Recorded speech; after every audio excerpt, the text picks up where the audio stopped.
Oh, and here we go. The gank is officially happening. Here we go. He's gonna have to flash away. He gets away scot-free. Not much there. No harm, no foul. But that is going to be flash expended from the top laner. As Volibear might be looking for a gank mid here. He's not spotted, so he doesn't know he's here. Gumby's gonna try to have to bait him in, but there's nothing that can be there. Here goes, the stun's gonna come down. He's gonna get pulled away. He's gonna try to look for the flash here, but there's nothing gonna be happening. If you look at the bot lane, there's gonna be a trade here.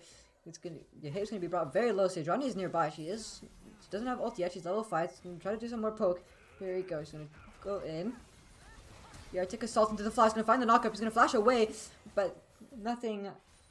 2 flashes. In the meantime, we had a kill in the top lane. There we go. It looked like Pantheon TP top here.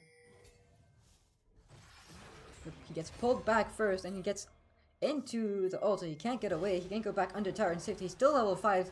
So here comes the Pantheon, just ults in, and then just gets free kill, 2 assists, and that's going to be very well played from the side of uOttawa to get a kill.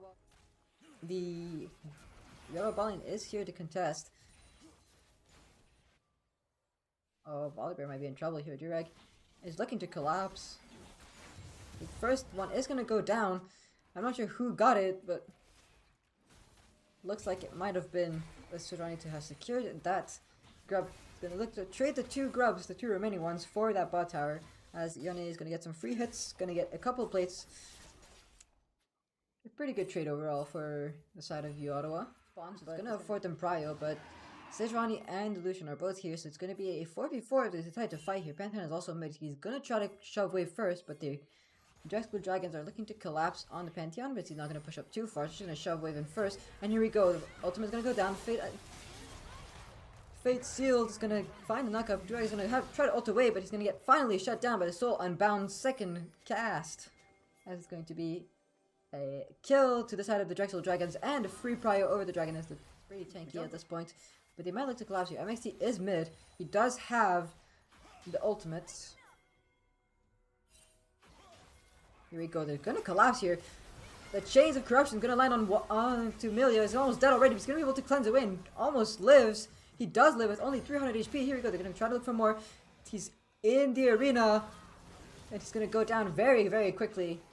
As they get 1 kill for the side of uOttawa. It's going to be 2-1 overall. The solo kill. Let's take a look at that again. Here you go. Gumby's gonna find the stun initially. He's gonna get the Q. He's gonna try to get the seal. He's gonna block it. Very, very well played by Gumby. He's gonna avoid this fate seals. He's gonna be able to get in front of it. And he's not gonna be able to go over the wall. It's gonna be a very clean kill for Gumby here.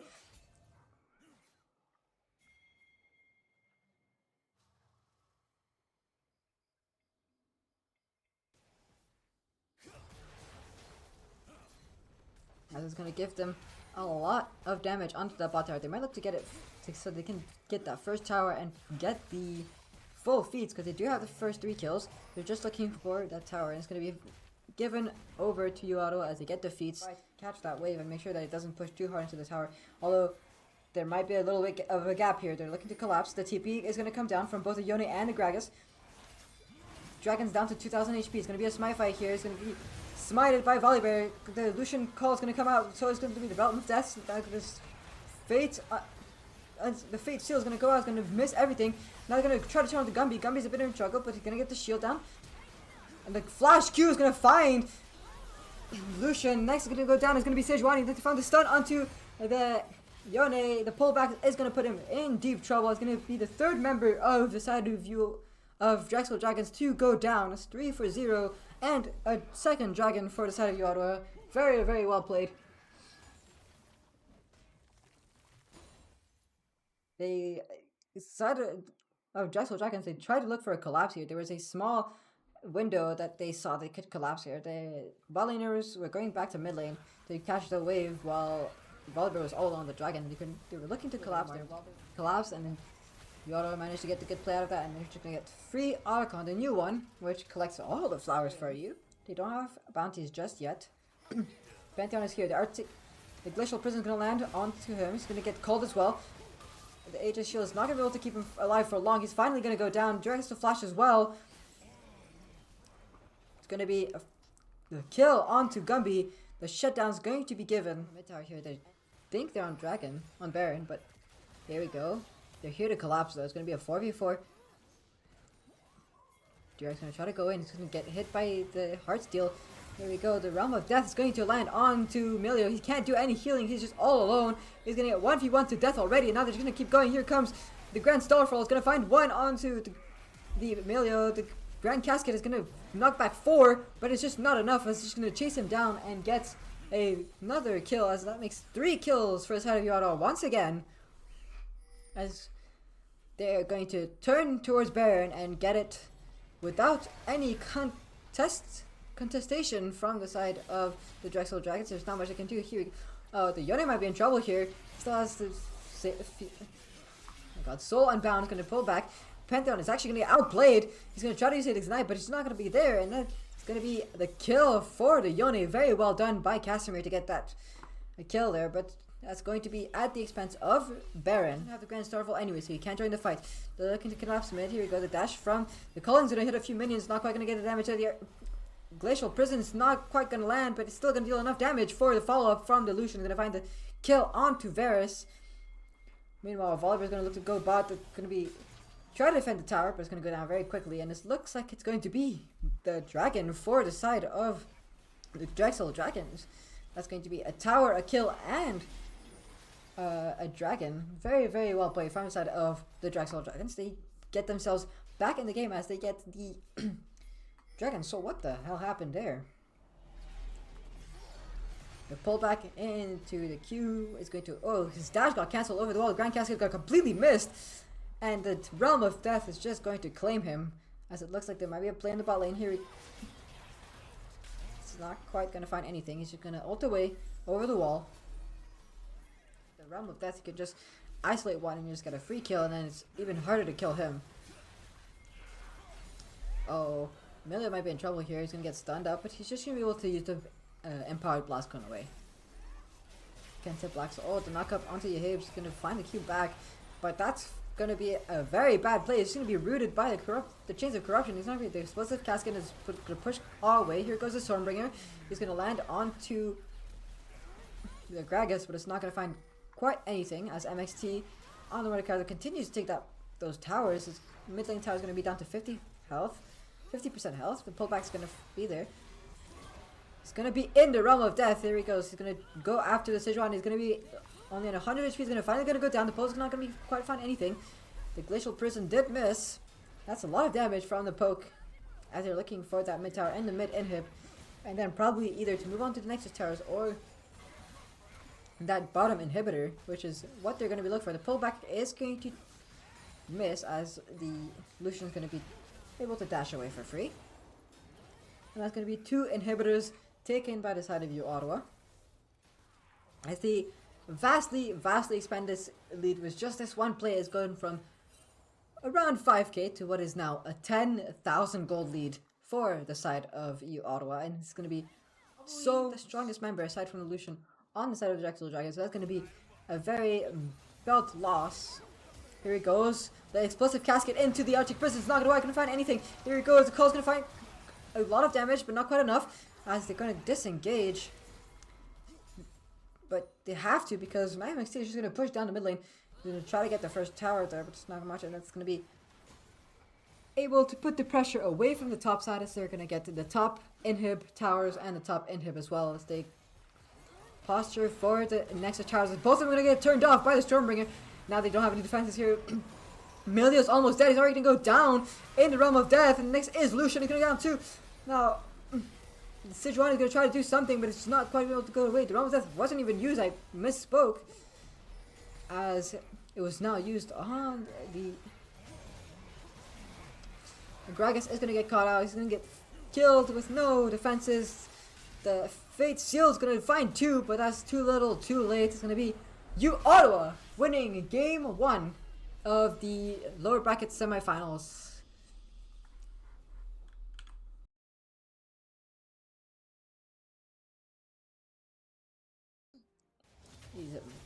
As we know, he's pretty strong on his Echo. Here we go. So we look for more. He's level 2.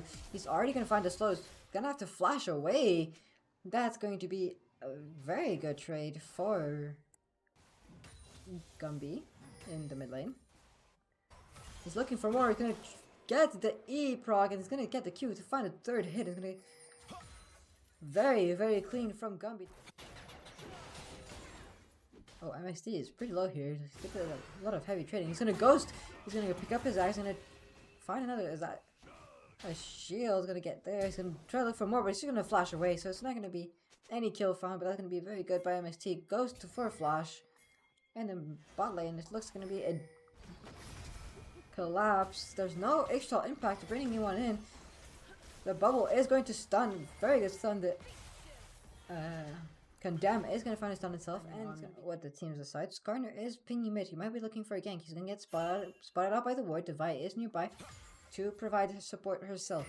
It's going to look like it's going to be a 2v2 in the mid lane. Garnet's going to come down. Here comes the Ishtal impact.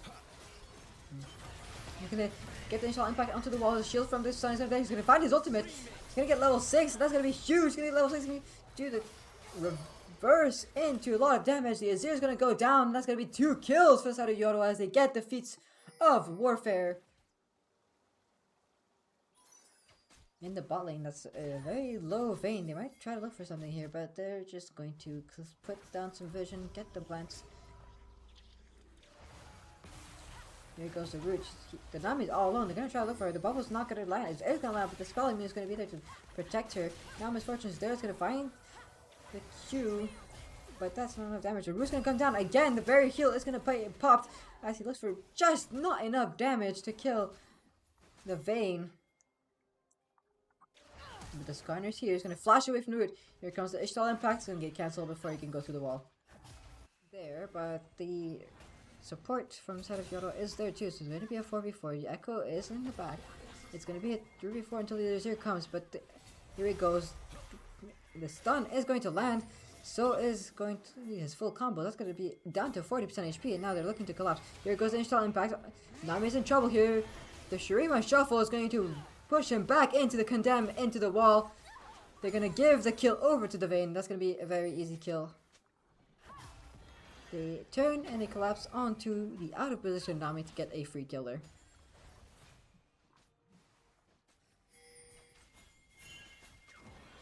Echo is on him forward, so they do know he's here. There he goes, the flash into the Chrono Break is going to be there, but the Vi ultimate is going to be there as well. That's going to be 2 kills for Echo. He's looking for more. He's going to have to try to use his outback to get away, but he's just not going to get it back in time, and that's going to be yet another kill. It's going to be a quadra kill for Echo. Very, very well played. Here goes.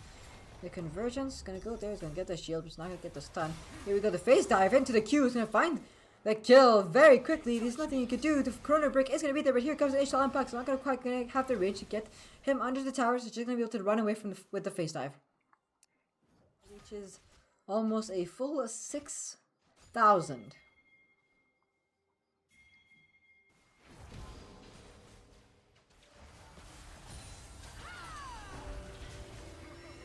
Oh, he's looking to dive here. He's going to get stunned for a really long time. He's going to get the upper end, but he is going to get only an execute for Morgana, but here comes Echo. He's looking for, he's going to try to fish for a kill. He doesn't have his ultimate. Here goes the face. That's going to deal 20% of the HP to this corner, but he's going to be able to wait the gate to safety because he's pretty tanky. Actually, they might still look for him. Nami is in the area. He might be in trouble here. They're looking to collapse top. The X-Talon impact can come down already. Yahave's there, but it's the 3v2 until the reinforcement can come. Here goes double TP from the side of Drexel, 1 TP from the side of uOttawa. Nami's already dead. Here comes the conversion. The cease and desist. Gonna find the backline. She's gonna find the kill, but the Echo is there dealing a lot of damage. Azir's gonna go down. Skarner's gonna go down. There's only 2 members left. So you're gonna have to run away under tower. It looked really good there for a second for the side of Drexel. They found a kill onto Nami, but the collapse top. He's not quite gonna get the root, but he's all alone. Here goes the collapse. He's gonna try to turn. The convergence into the flash into the face that is gonna find the kill so quickly, and he can just run away. He dealt no damage, so he gets just executed a little bit. BM on the way out. That's never mind. It's actually a kill for Ornn. Gonna get a huge shutdown. That's gonna be a 1,000 gold shutdown, so that's pretty good for the Ornn. But prevents the Vayne from getting that 1,000 gold shutdown, so that's even better for uOttawa. They are paying him. Looks like here comes the Ornhorn. The Ishtal Impact is there as well. Oh, he's gonna get caught out. The Ishtal Impact, the Root's gonna find him. He's gonna get completely bursted down as a Vayne claims the kill. It's a good kill, but Echo is gonna free hit the top tower. Then Echo does a notorious amount of damage to the tower, especially with that phase dive. But here we go. The posturing for the mid tower, for the third Drake of the game.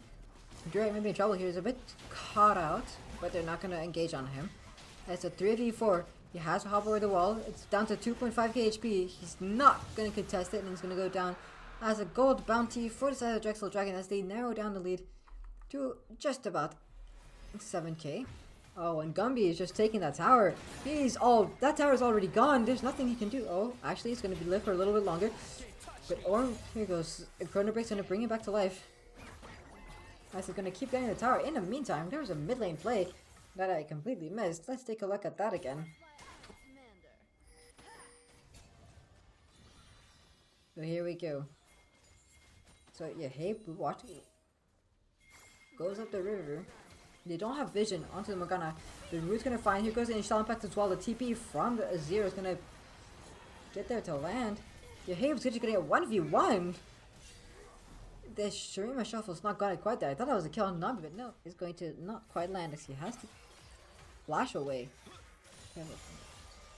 Meanwhile, in the top lane, MX might be in trouble here. Here comes the Ornhorn. He's gonna find the knock-up and he's just gonna get absolutely obliterated by the Vayne. Gonna be the parallel converter. He's gonna give him a shield. He's gonna go for the tower. The Impale's gonna find the knock-up. Good bubble is gonna find the easy kill onto the Skarner. He's not tanky in the face of this Echo, who's gonna try to engage onto the Vayne. The Condemn's gonna push him away, and he has to ult away. They have 47 versus the. Oh, here we go. Engage. The Impale's gonna find a quick stun with the knockup from the Ornn. He's gonna find the Chrono Break, so he's gonna be able to get away.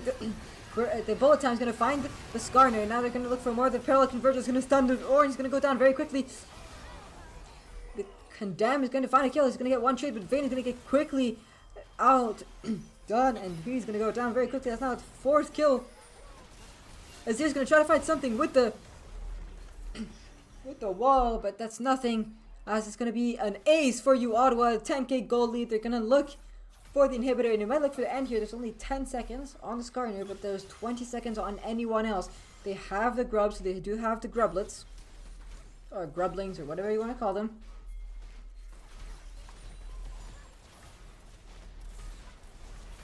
There we go. It's only one man left for the defense, and they're not going to push it any further. They're not going to try to go for the end. They're just going to go regroup and reset.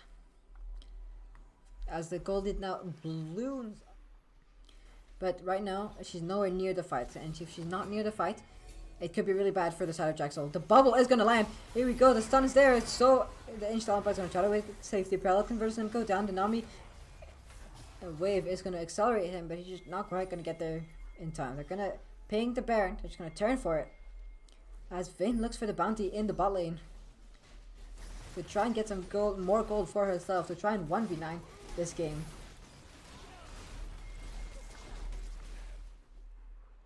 Baron is going to go down not too quickly, but they have no vision, so it's going to be a free Baron for the side of uOttawa here.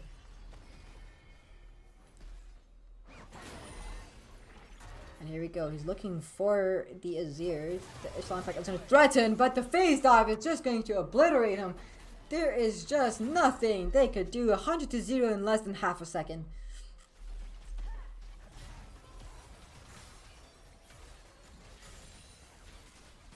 And now here we go. They're going to look to end the game. It's 5 versus 4. The Vayne has to do everything here if she wants to go. Here goes the ultimate. It's going to get the bubble. It's going to land, but it's going to get spell immune. But here goes the cease and desist onto him. The ultimate, the bullet time's going to miss everything, but it's still already down. The Impale's going to find 2, but still nothing. They're all going to go down. They found some pretty good ultimates. But the cease and desist just ended the game for the Vayne. And when the game ends for the Vayne, the game ends for the Drexel Dragons. It's going to be 2-0 for the side of uOttawa as they win the series against the Drexel Dragons. They even dive the Azir just for good measure. The KDA is just going to be ballooned up.